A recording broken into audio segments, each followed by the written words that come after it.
think a lot of people don't really know what should go into a written plan, so let's talk about that.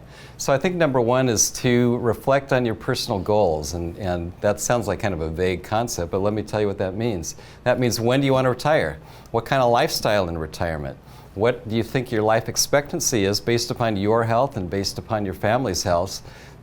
What kind of, do you want to buy a vacation home? Do you want to travel? Develop a time horizon. When do you want to retire? Okay, then you got those couple things. Then, Joe, you can start to develop a game plan in terms of what you need to save to be able to get there. Yeah, I think it's important for us to look at your goals, right?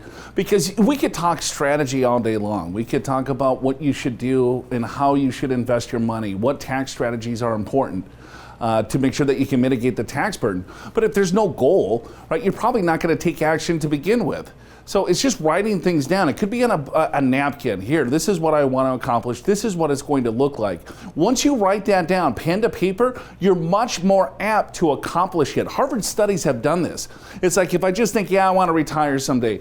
Yeah, sure, I'll put the little kids to school. But if you don't write down specifically what that really looks like, Al, it's really hard for people to accomplish it. I think that's why so many people fail, financially. I think writing is the key, Joe, because once you've written it down, you've got something to look at, go back to.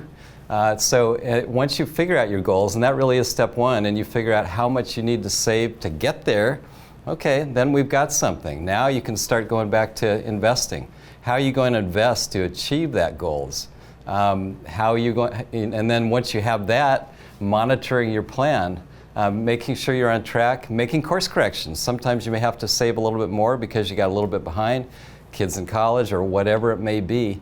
These are the kinds of things you got to do to make sure you stay the course. Yeah, but things change, right? You have a specific goal in mind today. It could change tomorrow. I mean, it could change in a year or 3 years. So you want to make sure that it's fluid, right? By doing all these different techniques, as the market corrects, right, you're rebalancing it, making sure that your target rate of return is still on track. But I tell you what, writing things down and making sure that you have course corrections when things will change. I'll guarantee you that. That's the only thing we can really guarantee on this show, is that life will throw curveballs. Your goals will change. Making sure that you can adapt and change with them is so key, right? People focus on like product maybe, or they hear something on a TV show or radio show. Hey, I get a certain rate of return, but then there's very little liquidity. They can't really adapt as their goals change. Yeah, and I think, when it comes to investing, Joe, you got to have a plan. You have to have your investments working together in that plan so that you can achieve what your goals are. So we got a DIY retirement guide. Do it yourself. Go to yourmoneyyourwealth.com, click on that guide, and get on your path to financial freedom.